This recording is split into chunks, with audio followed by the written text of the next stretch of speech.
There you go. I'm looking at my hair right now. I'm having a good hair day. I Looks pretty feel like good. it went from a mohawk to like a wave. Anyways, hey guys, welcome back to the podcast. We're live. We got some stuff to talk about. Um, so jumping in just right away. If you're new to the podcast, Adam and I bring on the member of the month, and um, we ask them a bunch of questions, get to know them a little bit better, so you guys can get to know them a little bit better, just in case you don't ever cross paths. I know some people are hardcore 5 a.m.ers, some people are hardcore 7 p.m.ers. So we know that not everybody crosses paths in the gym, and even though it is a small gym, so we like to do this, and we also like to do this for that reason, and also to highlight just somebody who's kind of been a cool. I don't know, how would you say it?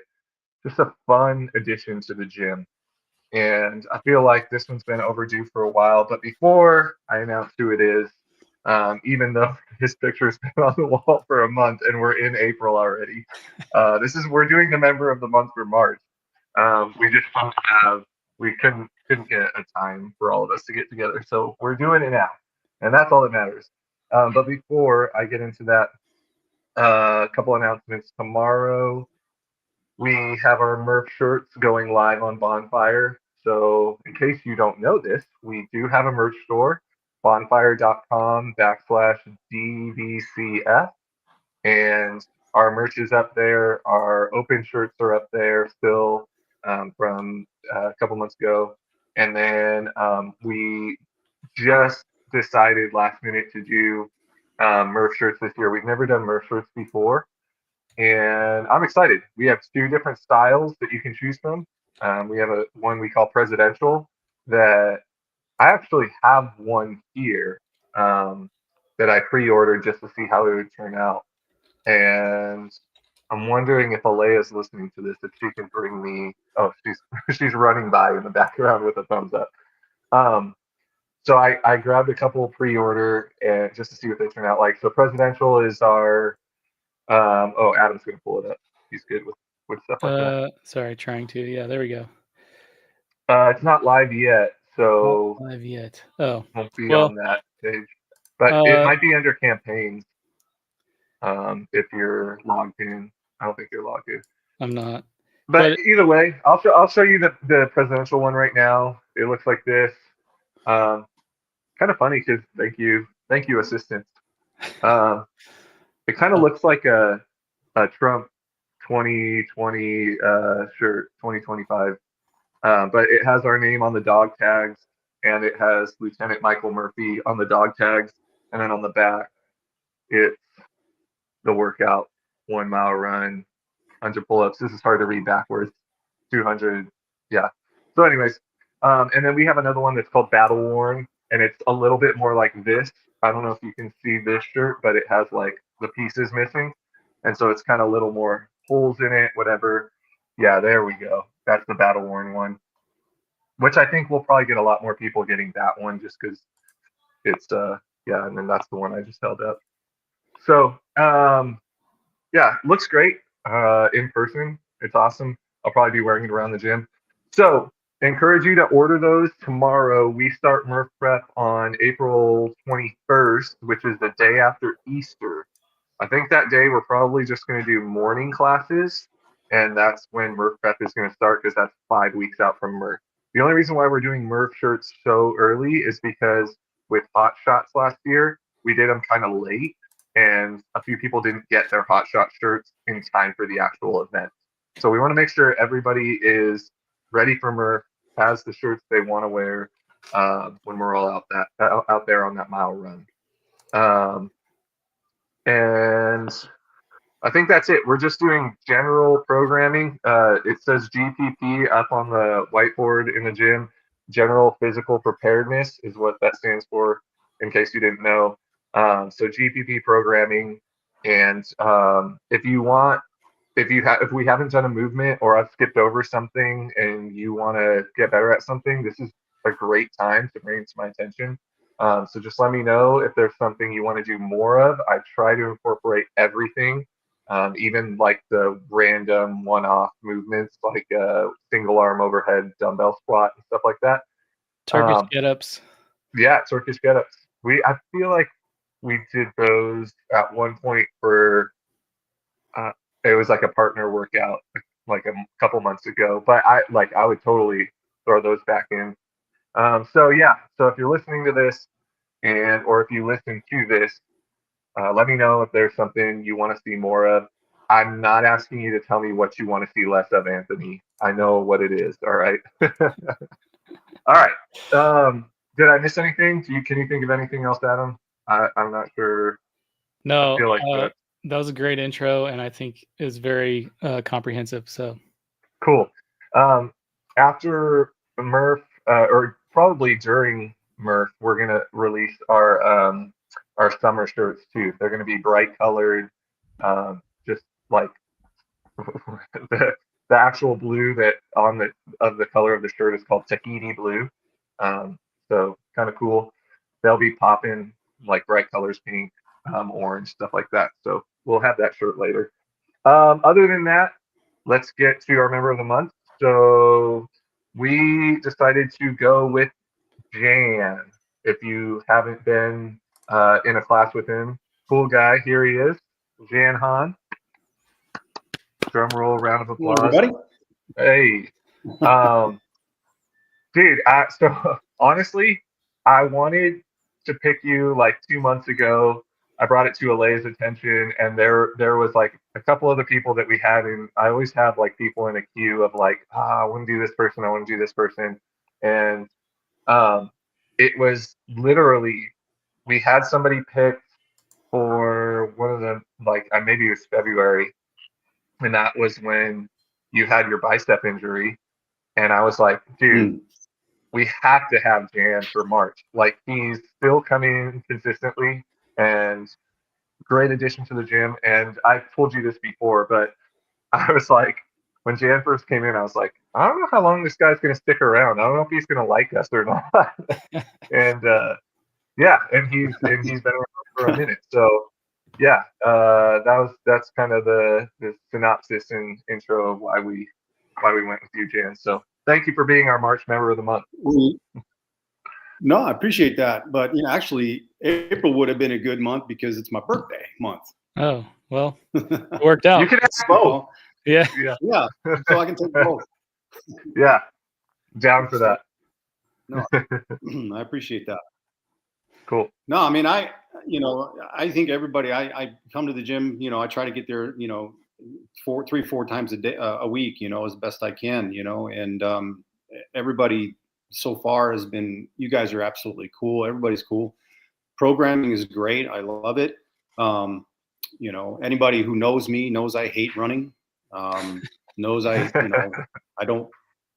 hate lunges. If I see them, I probably won't show up. I will cherry pick all day long. So I'm one of those. I don't mind everything else, but running is not my gig. I hate it. Hate it with a passion. A man after my own And heart. the funny thing is when I was younger, and I ran track and field, but I was a sprinter, if anything. Yeah. And it was good. I was fast, but Right. long distance, never. Yeah. Didn't like it. Hated it. Well, Used to get you're anxiety. probably not gonna want to show up on Mondays for Murph Prep Mondays. So. If it's only 400s or 200s, I'm good. If I got to run a mile, oh my gosh, Yeah. probably cherry pick that one. I'll do Murph. I don't actually. I like Murph. I like that workout. I've always loved that workout. It's taken anywhere from, I think my best time ever was maybe the late 30 minutes to early 40 minutes, without a vest. I've never done it with a vest. But running the first mile is always the easiest. The second mile is death.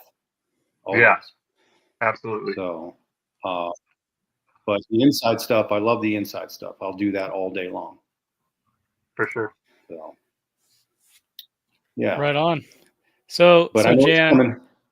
we talked about this a little bit before, but the way we're gonna do this is the way we always do it, which is where we ask some general questions about your background and your life story a little bit, and then we get into some fun questions where we learn about the different things you're interested in and stuff like that. So, by the way, I call you Jacked Jan, just in case everyone like needs a nickname for him.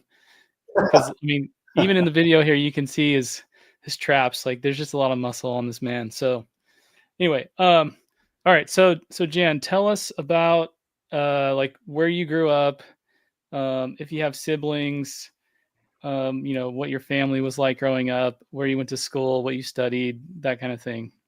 Give us the full picture. All right. So actually, born in New Jersey. I was the OG of the Jersey Shore, the original Guido. So I was actually my parents. I was a whoops. I was the validation that the pull and pray method does not work. So my mom and dad, they were 17 when they had me, right out of high school. Wow. So my dad went into the Navy. Yeah, he went into the Navy while my mom stayed with my grandmother and my grandparents. So I was, in Jersey for a little while until my dad was, came home after being deployed. And then he was stationed in Maryland. And so we moved to Maryland, and he was stationed at the Naval Base in Annapolis. And then I have a brother and two sisters, and I'm the oldest. And all my siblings except my youngest were born in Maryland. Jenny, my youngest, was born here. We moved out here in '78, I believe it was. My dad was, finished his, being in the Navy at that time in '78. They decided to move here because my grandparents had moved out here and my dad wanted to follow. So that's how we ended up here. And I've been here since '78. So I pretty much I feel like a native. I'm actually going back to Jersey this summer. I haven't been back in probably 20 years. And I still have a bunch of family that lives in Jersey that I talk to. And, obviously, through social media and stuff. And so, but yeah, that's it. We're looking forward to that. And that's an exciting time because, my aunts and my uncles are all getting older. I got cousins and second cousins and all the things. And so, I want to see everybody again. And, because you never know, right? Yeah, Right. that's great. Anyway, yeah. So, Annapolis. My father was naval. What's that? Annapolis. That's awesome. I don't. Yeah. If you know me, I love the movie Annapolis. It's about the naval base and what's the actor's name, babe? James Franco. James Franco plays the kid who works on an oil rig across the way, and he sees Annapolis every day when he goes to work, but he's making good money. And then he gets accepted. He goes to Annapolis. Tyrese Gibson is his drill instructor, and then they get into a boxing thing on the side. Oh, it's one of my favorite movies. And when you said Annapolis, Alea walked in and looked at me and was like, Annapolis. And I'm like, yep. Yep, that's it. Have you seen that movie? Yeah. And then I haven't. No, I have not. I have to check that out. I have not seen that. So I mean, It's a good one. We were there. I mean, so I moved out here. I was 9. I think I was 9, 10. And so we lived there for, I think, 8 years. And, I went to elementary school there. And, my dad got me involved in sports. He wanted me to play football. I hated football. I tried, he wanted me to be a running back, but I actually liked hitting people. So I ended up being a linebacker, playing all through middle school. and that was an actual position that I really liked because, I got the best of everything. I could hit people, I could, intercept, I could tackle, I could do all that stuff. And that was the thing. I didn't want to be a running back. I wasn't, skilled enough to do that. And, Sure. so, appeasing him, I played football, baseball, basketball, all the things. And then I just found out that I really didn't care for any of those sports. I was going to play football in high school because they were trying to recruit me. And I actually found wrestling. And I started wrestling when I was in 8th grade, and I started working towards that. And that's kind of where I found myself as what sport that I really liked. And so, I wrestled through high school, and that was just, for me, the best sport ever. I loved that. And then after high school, found myself looking for, an outlet of that type. And then I found grappling and judo and jujitsu. And so I started getting involved in all of that when I was younger, in my 20s. And they used to hold fight nights at the Bethany Home Church off of, I think it was Central and Bethany Home. They used to hold literally fights, grappling fights at this church. Weirdest venue ever, right? And you basically showed up. You brung what you run what you brung. Basically, it was wrestling, it was judo, it was jiu-jitsu, and it was literally set up like the UFC when it first started. You started one round, and if you won, you'd go to the second round, and you go to the third until you all met, and it was the best man wins. And that was fun. That was a lot of fun, and there was good times, and there was like bad times, So, but yeah, I mean, it was fun. I enjoyed all of that too, and then I found bodybuilding, later in my late 20s, and then started doing that. I got heavily into that, that's a very selfish sport. Not to knock anybody who does it, but there's a lot involved, and I could have taken it probably to another level, but I just didn't morally feel the amount of drugs that it would have had to have done to be on the level of what some of these guys were. Yeah. I couldn't do it. I just, so,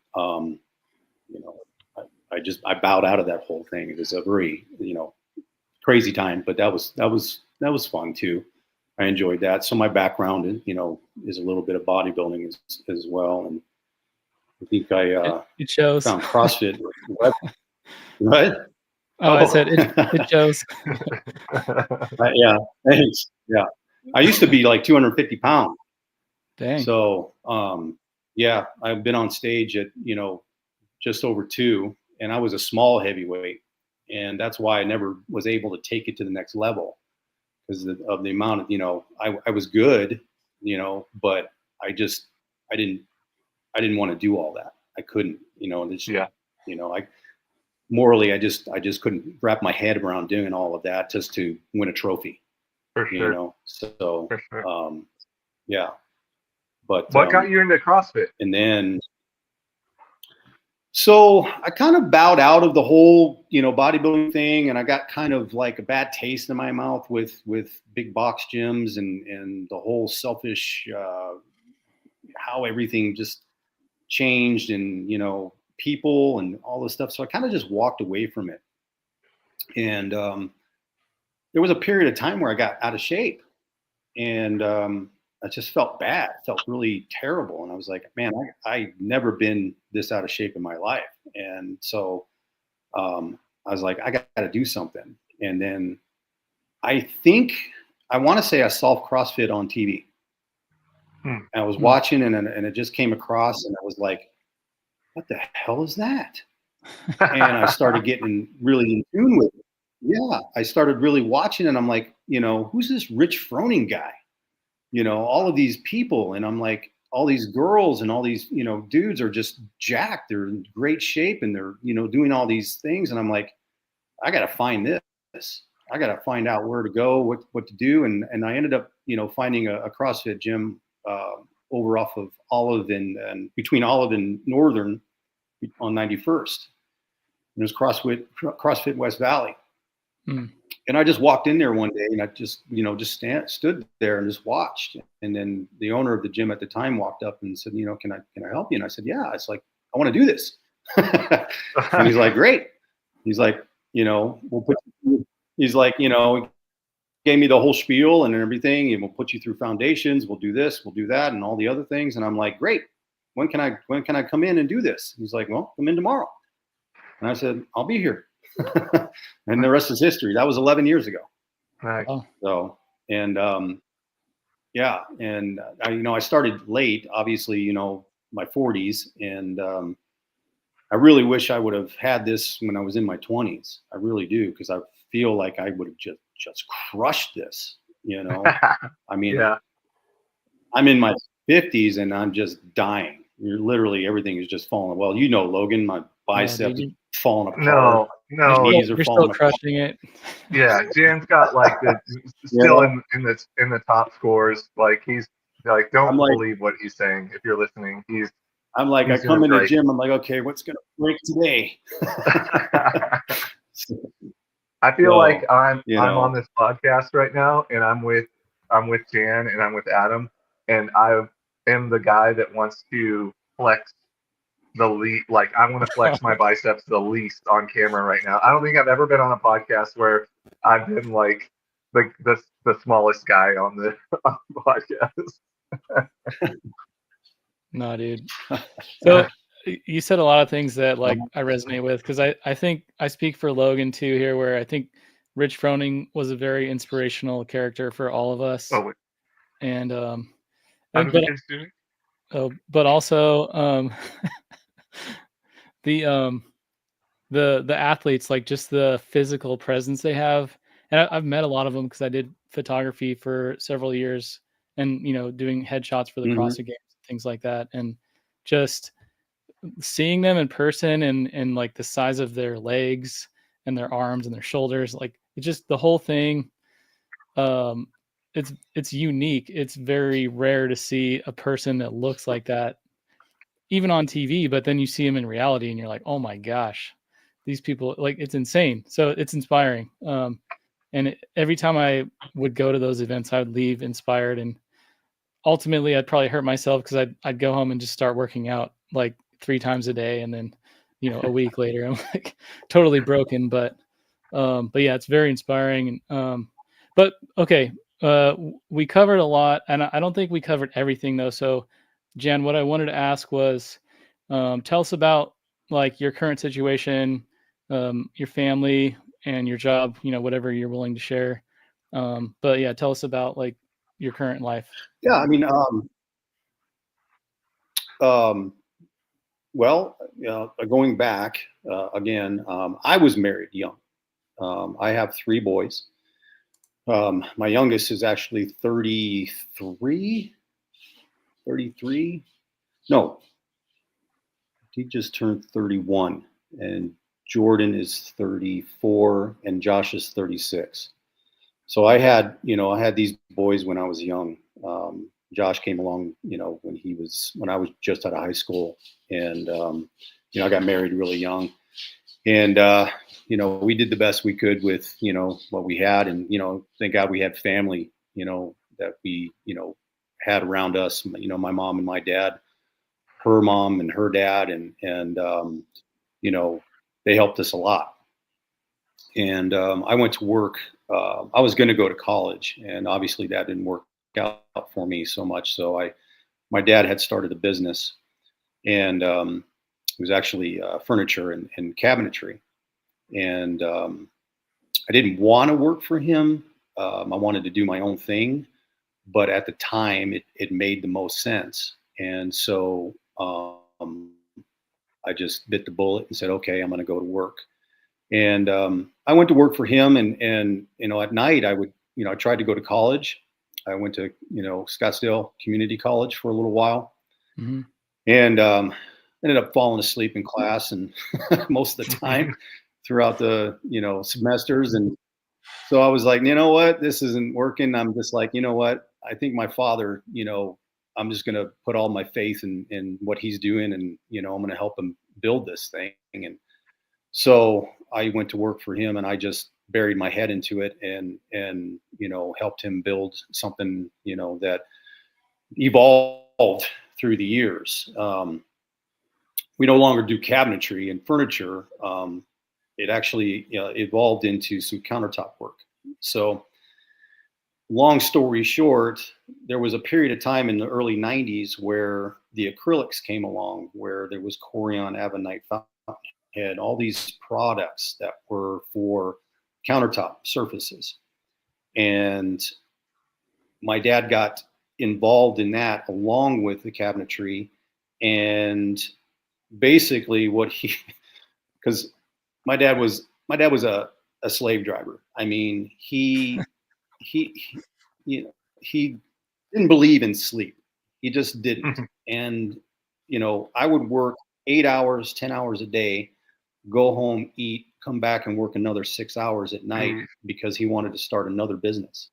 Wow. And so I was like, okay. And then he would stay with me. We would work on all of this stuff. And then there was another guy from the shop that would come in, and we were all work together. And on the weekends we would go and install and do all these things, and, to make this work. And then I found myself really getting involved in this part of the business. I didn't want to do anything with the cabinetry side anymore. I wanted to delve into this part of it. It was more creative work involved. You would think woodworking is creative, and it is, but this side of it had even more creativity that I wanted to get involved in. So, we started doing all of that, and then that business side of the business grew and took off. And while, my dad ran the cabinetry shop, I took the acrylic side and all of that whole portion of it, and started continuing with that part of it. And then my brother came along. He got out of high school, and he decided that he wanted to be a part of the business. So he came along, and we worked together. And he didn't want anything to do with the cabinetry, so he came to work, and we worked together in the top business. And then about mid 90s to late 90s, there was a shift, and marble and granite were all of a sudden the thing. Mm-hmm. And the acrylics started to go to the side. And so we decided that we were going to, get our hands into the marble and granite business, not really knowing anything about marble and granite. So my dad went out and he recruited like 3 guys from another shop and said, hey, you want to do some work for me? And so the guy said, yeah, we'll just come over when we're done, working our normal day. We'll come at the shop at night, and we'll fabricate whatever you want. So my dad ended up getting a job that, we worked for a builder doing cabinetry and our solid surfaces, and trusted that, we would be able to do this. So we had these guys come over and show us how to do it and fabricate it. And my brother and I picked it up like it was the back of our hands. Cool. It was that simple and that easy. And that part of it took off. And that business grew so fast. It was crazy. And so we did that for a number of years, and my dad, kept struggling with the cabinetry shop, and, we saw that, and, my brother and I, we just kind of begged my dad to just shut it down, that it was just too much overhead, too much stress, robbing Peter to pay Paul, all this stuff that was going on. Sure. And so we ended up talking into having him shut that portion of the business down, selling all the equipment, and then just focusing on the marble and granite side. So, and it took off. It just a blazing trail of. It's 7 o'clock. So we just went with it, and it grew fast. We got ourselves, our first set of machinery, and 2004, my dad passed away, had a massive heart attack, boom, gone. And we were like, my brother and I knew the working side of the business, the labor, we knew how to do everything. But my father never really taught us about the business itself. He did things on his own. He handled everything. And so, everything kind of fell on me at the time because I was the oldest. And, I said, let's just continue on. We're fine. We'll figure it out. And we've got people around us that will help us and continue on with the business. And we did. And for whatever reason, it worked out. That was around the time where things kind of just exploded. The economy exploded right before the crash in 2007, 2008. And we did amazing. We grew the business, hand over fist. I mean, we started buying machinery and all of these things, and to get the business growing, hired more people. It really was a crazy time for us as a family. My sister came to work for us, and so it was kind of just basically a family business, and with my brothers and my sisters, and we're still part of the business today. My older sister isn't a part of it anymore. She left and to do her own thing, but it's me, my brother, and my sister, and it's the business today is if my father was alive today, he'd be like, wow, what the hell did you guys do? Cool.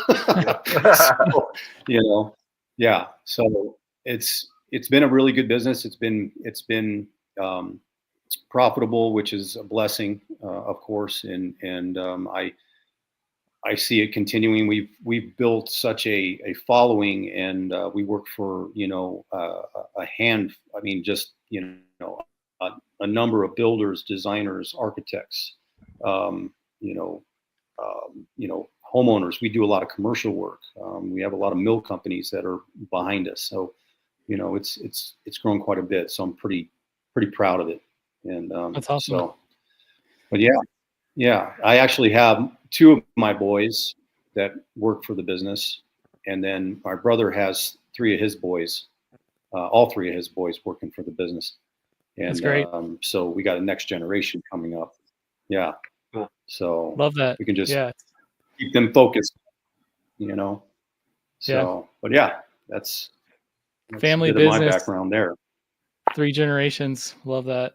Like that's Logan and I are only, just over 2 years into this business, and it's definitely been a journey. We've learned a lot. I think it's very challenging, but very rewarding at the same time. And so you're several decades ahead of us in that journey. But it's inspiring to hear that like you go through challenges, but ultimately you just keep moving forward, and things end up working out. And you probably look back and think certain decisions were great decisions and other ones were kind of so-so or not good. But, it's like things will continue to progress, and you just have to have faith in the process. So appreciate hearing that.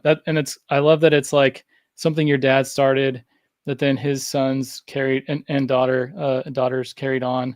And now you guys are passing it on to your sons, and it's really cool. Yeah. Awesome. That's the the hope is that these guys, these kids, they take it and they take it into the next generation, and the legacy continues. So we'll see. They're learning, and they're learning a lot, and they're learning a lot fast, and I think they'll all do really well. Everybody seems to work well together, which was key. They're cousins, and so there's going to be times where they're probably going to be button heads, and who's who in the business, and all these things that come about. But we'll make those decisions as time progresses, and we'll see who's who. Obviously my kids are the older ones. My son Jordan, who he's coming into his own. He's actually he's assistant foreman right now, and he just wants to He's got visions of grandeur. He wants to do everything, and he wants to run the business. He wants to do this. He wants to do that, and he's got he has great ideas, and it's good to see these things that when your kids kind of have a goal, and they take pride in what they do. It's not just them passing time when Right. they're there. They actually care about what's going on around them, and that's a good thing. Yeah, So. for sure.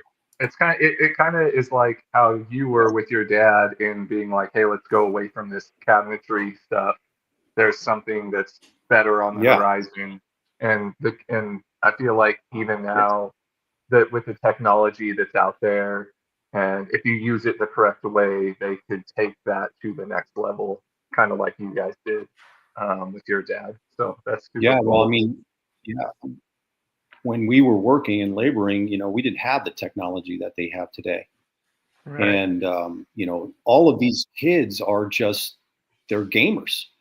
And it's amazing to me how much a gamer is, the intelligence in what they know, and, just by all of the CAD work, and, the digital world. Everything is like, everything in our shop is almost fully automated. Like there's really there's only a few machines that, you're really manually handling. Everything else, these bigger machines that cut and carve and route, they're all done, basically by programming. You're building a file and uploading a file into a machine and pulling it up, pushing a button and letting it do its thing. It's amazing to me.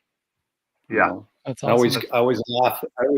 I always laugh at these guys because, when my brother and I were labor, we did everything by hand, and I'm thinking to myself, if everything were to break down in this shop tomorrow, no one would know what the hell to do. Right. They would be standing around because they're so used to the machinery doing everything for them that there's very few out there who would be able to pick up a grinder and be able to cut and saw and carve and do all the things and fabricate stone from the hand.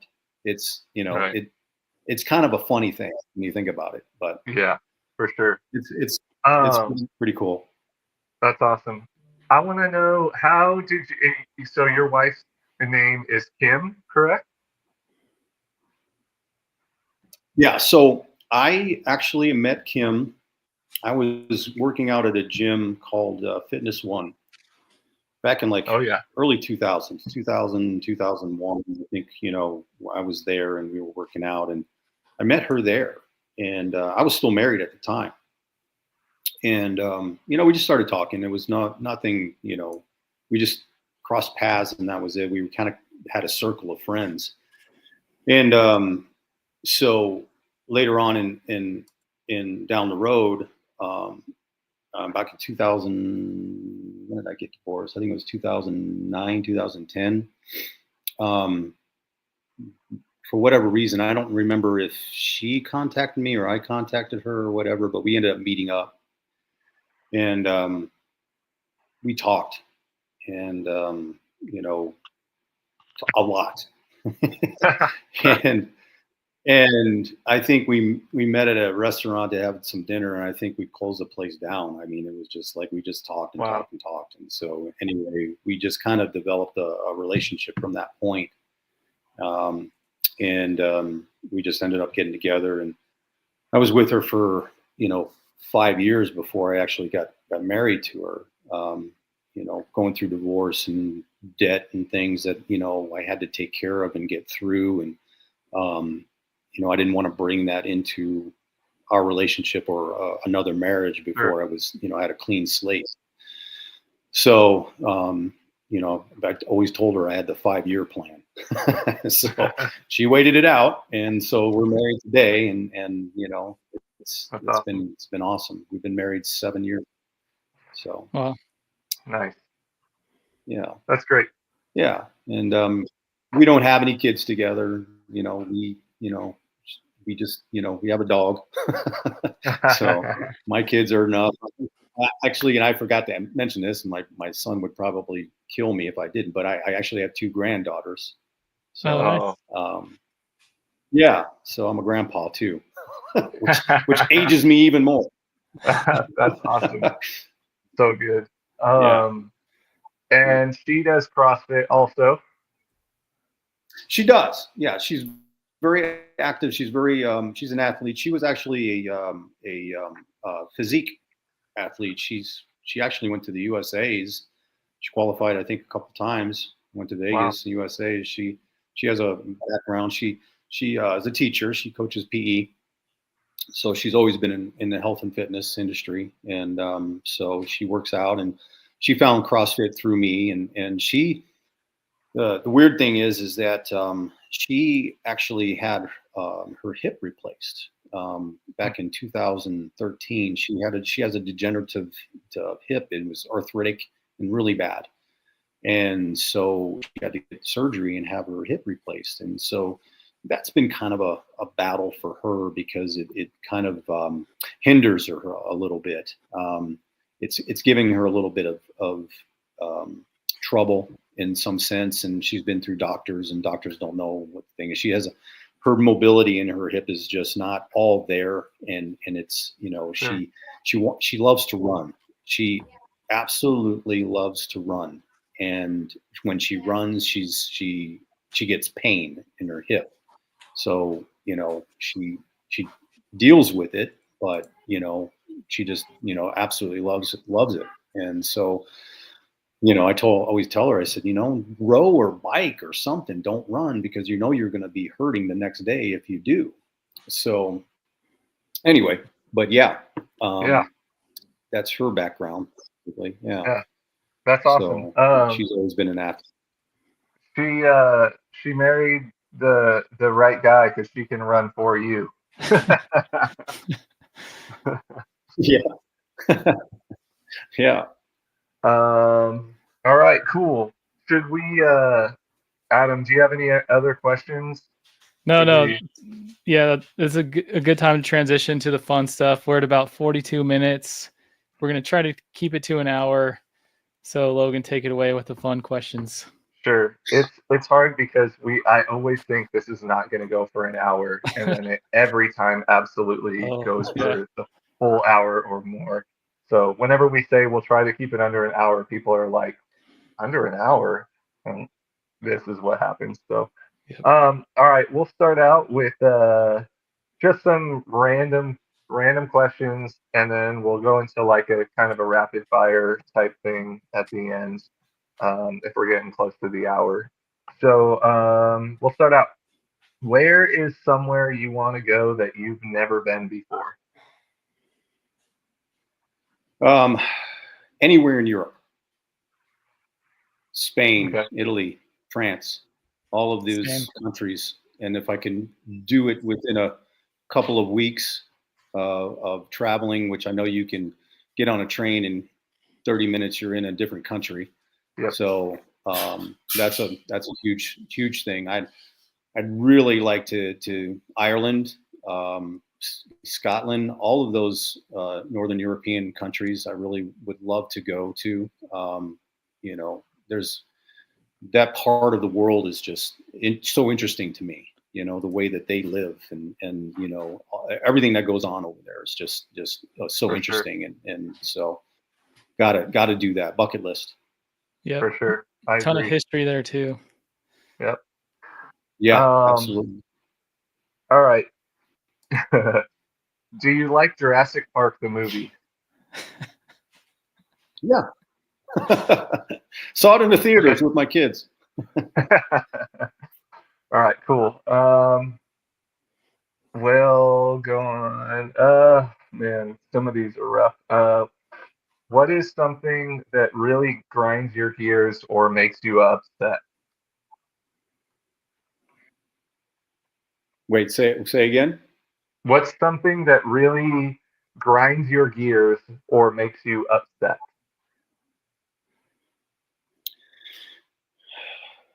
People that enter the freeway at 30 freaking miles an hour. My mind went Am I straight wrong? to when Am I I'm wrong? driving. No, you're not wrong. You're not I wrong. mean, get up to speed, 65 miles an hour. Get up to speed and then enter the freeway at speed. 30 miles Yes, an hour doesn't work. yes, So that agreed. irks Yeah, me. I agree wholeheartedly. For me, mine was very similar, but mine is when I'm driving in the right lane and somebody pulls out in front of me and goes 30 miles an hour. I'm like, Mhm. come on. So I was gonna say mine is when I get on the freeway going Yeah. 30 miles an hour and everyone just like flies around me. It's like so frustrating. So that's me and Jan. That's me and Jan driving by you. No, I'm just kidding. Yeah. So funny Yeah. story. I used to Oh. every car I've owned has been used. And the first one was like this old dinky Ford Ranger that didn't have a ton of speed. And then the second one was my wife's old Hyundai Elantra. So like my first maybe 10 years of driving was with these dinky, like beat up cars that had no acceleration. And like as much as I wanted to be the guy that's like, flying and like getting on the freeway fast, I was always the slow person that you guys were speeding around. And I'm like, I get it. Like I'm the jerk here. I can't, like, my car just won't do what I want it to do. But anyway, I Yeah. if you ask Alea, Giselle, like I drive way too fast. So I'm a fast driver now that my car can like allow me to do that. But for I sure. am too. I drive. My wife hates driving with me. I've got a lead foot. So Yeah. Alea had a car at one point that wouldn't shift out of well you're Alea, your car's fine now, but she had a cabriolet. She wanted a very specific car at one point when we were married, cabriolet. It had the drop top on the back. I don't remember what the year was, 1990 something. And her dad flew out to some state and drove it back. And I don't know if it was just the driving all those miles, but by the time like we weren't I don't think we had it for like more than a year or two, and it wouldn't shift out of like second gear. oh, And maybe it had four gears, I don't know, but it wouldn't shift out of second. And she would have to drive to work in the very right lane going like 20 miles per hour, and people would like honk at her, and she's like, I can't, it just won't go, like I don't know what you want me to do. And funny story, we actually, when we went to trade it in for her Mazda that she has now. We went to trade it in, and the guy was like, "Oh yeah, let me just take your car out for a ride real quick just to make sure it still functions or whatever." And we're like, "Oh no, he's gonna find out." And he never pulled out of the parking lot. He drove in a circle around the parking lot and was good. like, "Yeah, it's great, man. Like, all right, we'll take it." And we were just like, "Oh, thank you, Lord." That's funny. Yeah, is that crazy. that's Anyways, all right, back to it. Uh, Interesting one. I like this one. I ask almost everybody. Have you ever been stung, stabbed, or bit by an animal? stung by wasps. Yeah. I was probably, gosh, I want to say 7 years old. Where we lived in Maryland, there was we lived in a wooded, community. There's a lot of woods, and we used to go. One of my friends, we used to go back in the woods. They were clearing out a area, like maybe I couldn't tell you how far away it was from my house, but there was an area that they were back there doing construction, and they were clearing out trees, and they were taking the trees and then stacking them. And my friends and I would go back there, and we would climb up on the trees and run across the trees. All of the, they were just logs, and we were running. I was running on one log. I ended up falling, and I fell in between two other logs. And lo and behold, I fell literally on a wasp's nest. Oh, And and I elevation. I mean, I just flew and just rose out of that thing so fast and just ran.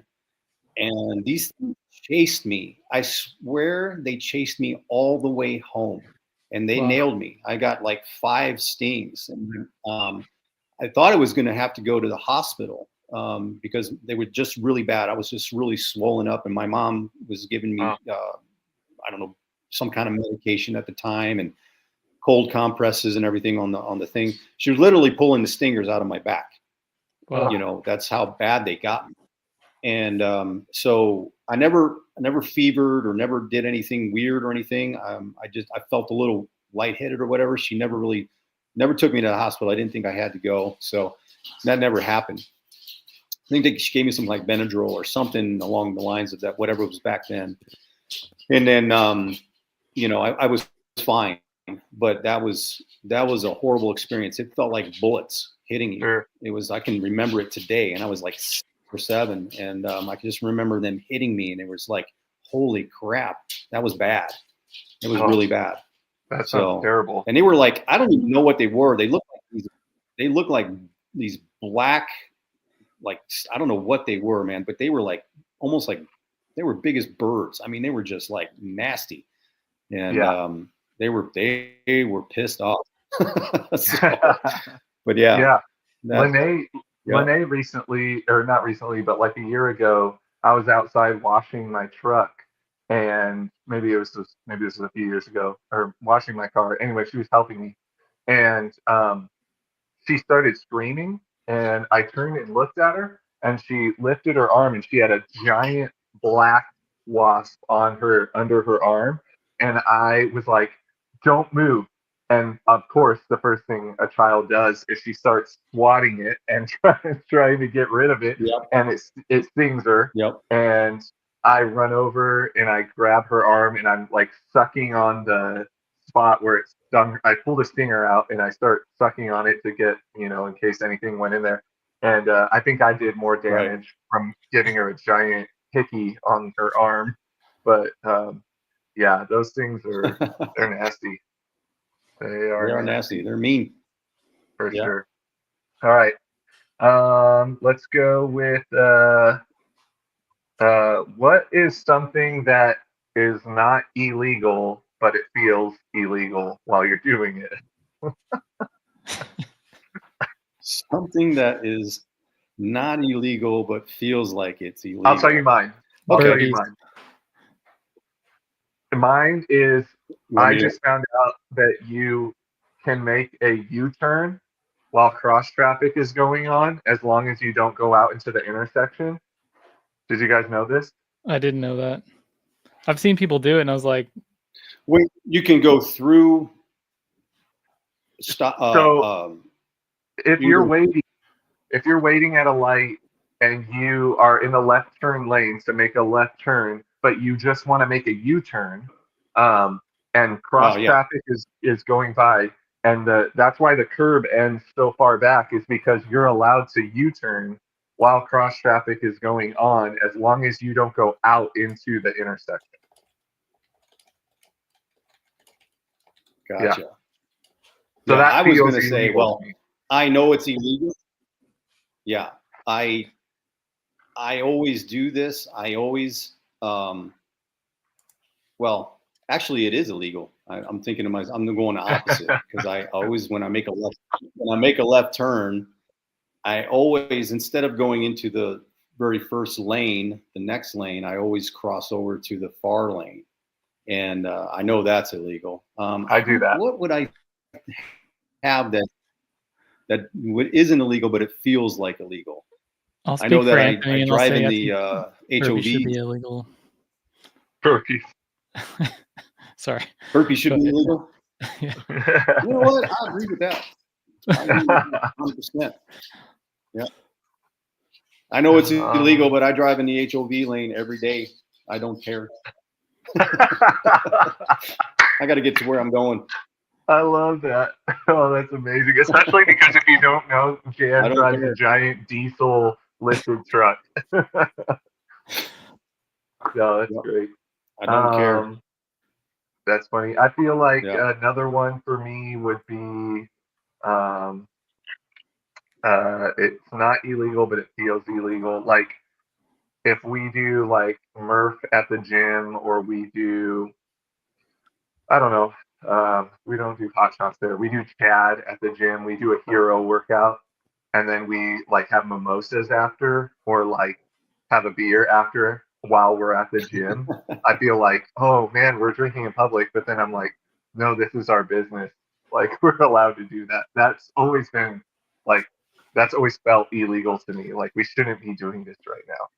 But anyways, all right, let's go to what is the worst or best city you have ever been to? Worst or best city I've ever been to? Worst or best city I've ever been to? Well, my wife would kill me if I said this, but she's from Wisconsin, and actually, she lives up. Her mom lives up north in a small town called Tomahawk. But the worst city I've been to was, I'd have to say, Milwaukee. That's the worst city I've ever been to. So, Okay. Best city I've ever been to. Trying to think, where have I been?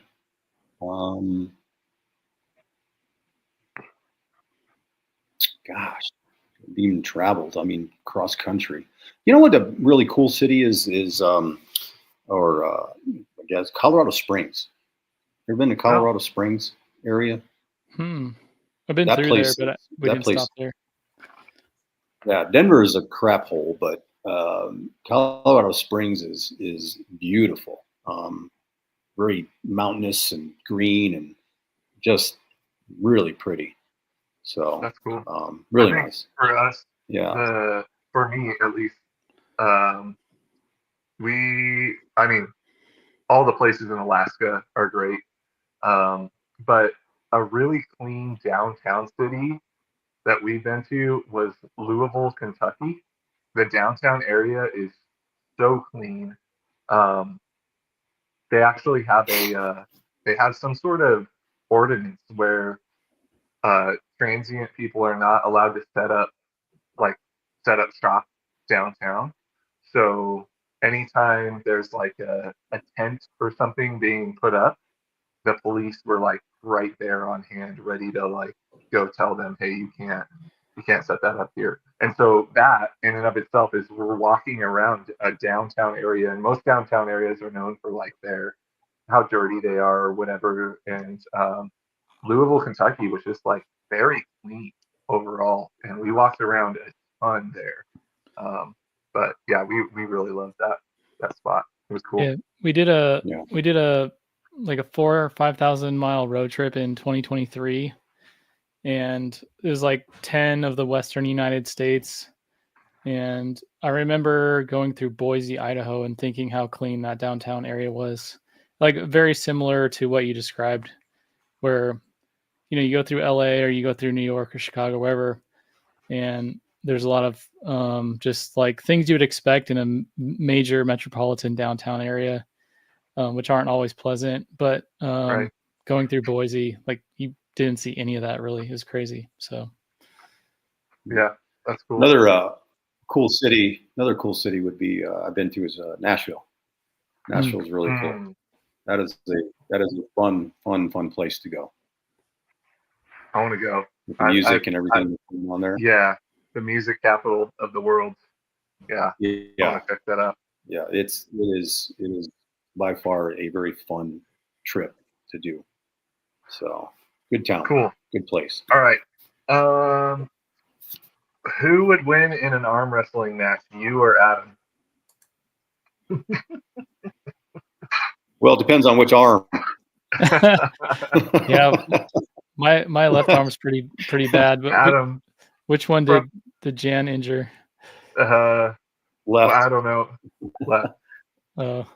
Yeah. All right, we're gonna have to see this, guys. I might win in a left arm one then, but I think he'd win in the right. Adam, when you were just pointing at me, or you were pointing. That's funny. Look, you were pointing at me. Oh, really? Okay, I see it. Yeah. Is that pointing at Jan for you? This is the funny thing is, Yeah. The funny thing is that I have, we have 25, plus employees. And every time I walk out in the shop and I'm walking around, one of them wants to arm wrestle me. So we literally have arm wrestling matches, at least twice a week. And then even like when we have like Christmas parties and things like that, where we gather and that everybody wants to do, arm wrestling and whoever loses has to take a shot, all these types of things. So, Yeah, that's awesome. so Cool. All right. Let's go. We're at an hour, so I'm gonna skip forward here. Okay, last question before we come to the rapid fire ones. What are your top 2 favorite movies of all time? Okay. I watch this movie literally every time I know it's going to be on. I love the movie Braveheart. Yeah. Absolutely love that movie. I don't know. I mean, I almost have I feel like I should have lived in those times. I don't know what it is about that movie.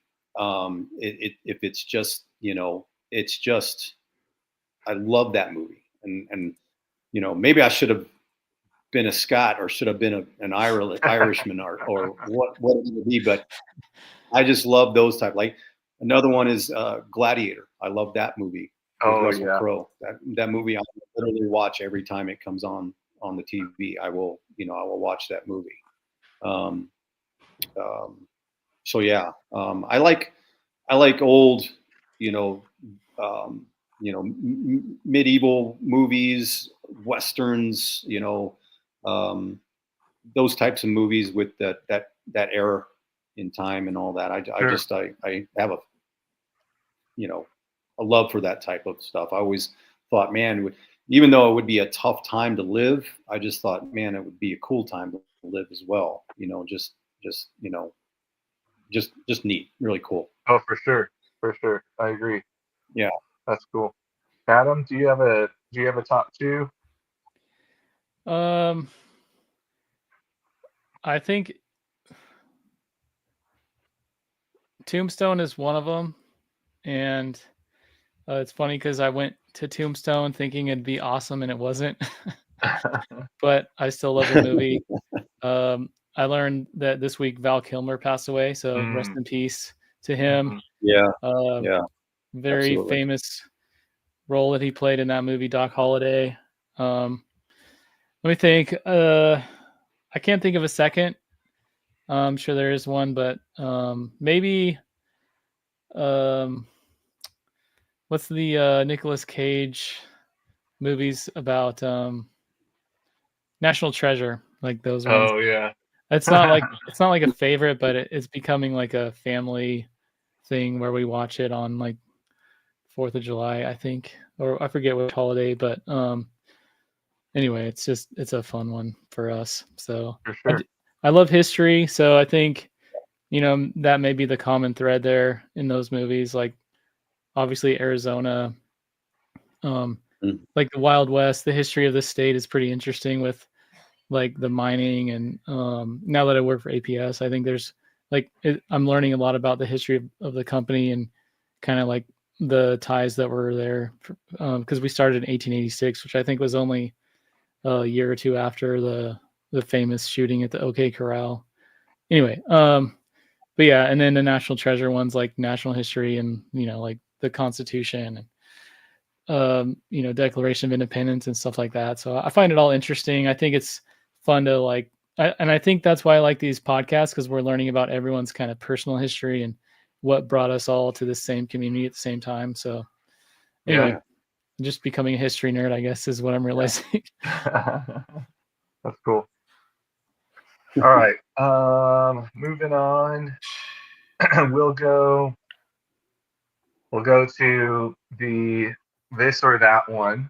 So essentially the way this is going to work, Jan, is I'm going to say a couple different things. It could be 2 things or it could be 3 things. you have to get rid of one of them forever.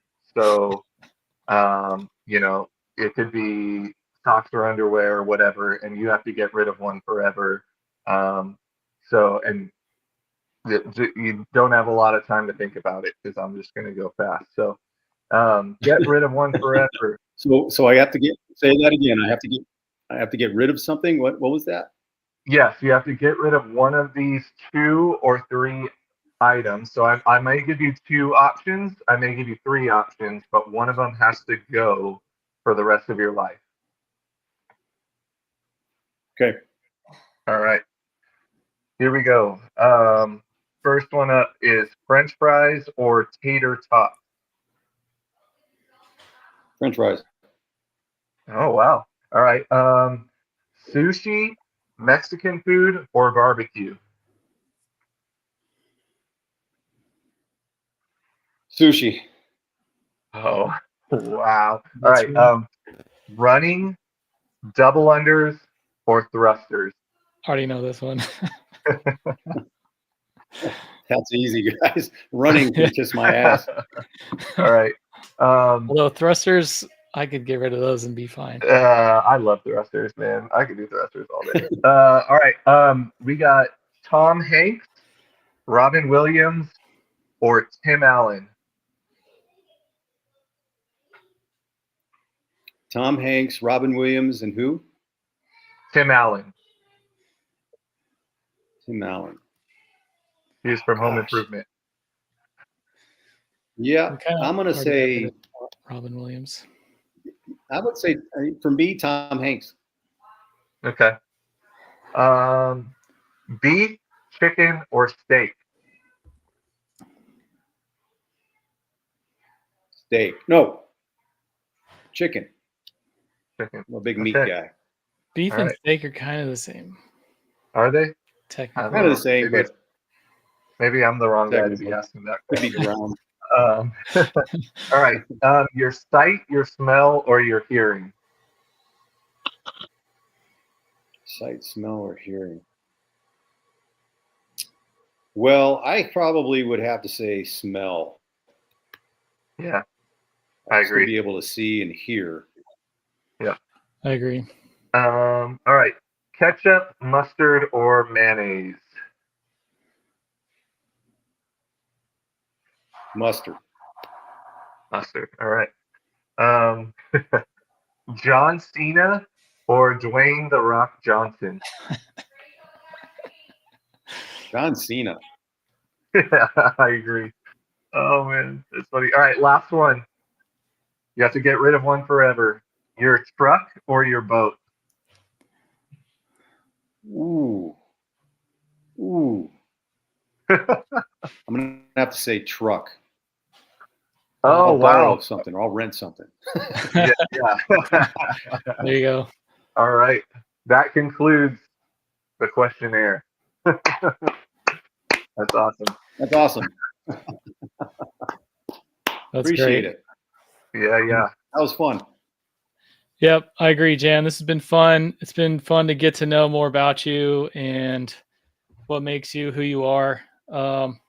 So I guess before we close out, we'll give everyone a chance to give some parting words. So we'll start with you, Jan. Anything you want to share or say before we close out here? No, I mean, I appreciate you guys. I appreciate what you're doing. I love CrossFit. I love the community. I love everybody that I have met so far in the gym and members has been absolutely awesome. You know what's really awesome about it is that people that I don't even know very well or talk to knew about my arm and asked me how my arm was doing. How am I doing? And for me, that resonates so much. That just proves to me what kind of community that you guys have, created. And I know that, for me, I'm quiet. I know that I'm not a very chatty guy, and I'm probably kind of intimidating in some ways, when I walk through the gym or whatever. But I as soon as somebody says something, I'm always, social butterfly. but it just amazed me how many people knew what was going on with my arm, and I never said anything or never knew that they knew, or how did they know, and they were coming up to me and asking me how I was doing and what's happening and everything. So that makes me appreciate the place even more, as a whole, a community and a gym and all the members and within. So, and it's Cool. fun getting to know everybody and the personalities, of course, and just how everybody interacts and everything. It's been fun, and it's funny that Logan, you think that when you thought that I would never last or would never stay, and so it for me it's about the programming, it's about the people, and it's not about the size of the gym. I don't care about that. You've got everything that everyone needs, and the workouts are great, and everything's great. I mean, the people are great, and that's for me. That's all that matters. I don't need to go anywhere else. I'm good. So that's awesome. That's right. Yeah. Thank you, Jan. What you got, Logan? Any parting it. words? No, I just am trying to keep up with Jan in workouts, man. I'm like, I see Jan in some workouts, and I'm like, I hope that I'm half as fit as he is when I'm his age, and I'm not that far off now. And I'm just like, man, it was something that Mun and I were talking about the other day. We were like talking about, he was joking with me. He's like, I said, do you think Anthony will be around for I think I said 35.1, which is the 2035 Open. And he was like, yeah. And he's like, are you going to be around for that? And I'm like, I hope so, man. I hope I'm still doing CrossFit in 10 years, or whatever, however many years that is, not 10 years. So, yeah, 10 years. But I'm just like, man, I hope that in the same way that Jan is passing on his legacy down to his kids. And with what, I don't know if you guys could all see what Leia wrote, but like, fingers crossed for Lene taking over the gym one day. Yeah, come on, Lene. I'm like, man, she's a little gym rat, and I hope that it stays that way. I hope that she loves it just as much as we all love CrossFit and continues down that road. So, Dan, you're an inspiration, man, and I appreciate you. I appreciate having you. No, I appreciate it too. I appreciate you guys, and I'm just trying to stay young. That's all I'm trying to do. So Same. it sucks getting older, man. Yeah, it sucks getting old. It does. Everything hurts. Yeah. Well, if we can get old in the same way that you are, then I think we'd all be happy. So, but I'm with you, Logan. I appreciate that. I find Jan to be an inspiration. I love, even if our kids don't, take on the same business that we're running, I feel like at least they're seeing like their parents owning a business and running it, and it kind of inspires them. It gives them like a whole different world of what's possible. I think beyond, at least the way I grew up, where like that wasn't the case. And so I think it's awesome. But Jan, I agree with Logan. You're an inspiration. It's great having you in the gym. I'm glad that you found us and that you're sticking with us. And I think any of our doubts were kind of just insecurities about like, like the gym that we've started, and we're gaining more confidence. We're doing better. But I think, I'll echo what you said as well. It's like, it's not necessarily about like the size of the space or anything like that. It's more about the programming, which I'm really proud of Logan. I think he's done a great job. I'm loving the programming too, and the people. And that's why I love these podcasts so much. Yeah. It's just so much fun to like meet everyone and learn more about them. And this has been one of the most rewarding parts. Yeah. So with all that said, we'll go ahead and close out here. We'll give a nice little flexi wave. And we'll say bye to everyone. My left arm is there we go. And we'll say bye, and we'll see everyone in the gym. Hope you have a great week, and looking forward to this Murph prep. And everything that Summer has to bring with Murph and Hot Shots and everything else. So we'll see you guys later. Very Have cool. a great night. See ya. Thanks, Jan. Thanks, Jan. See you guys. Appreciate See it. ya. Thank you. See ya.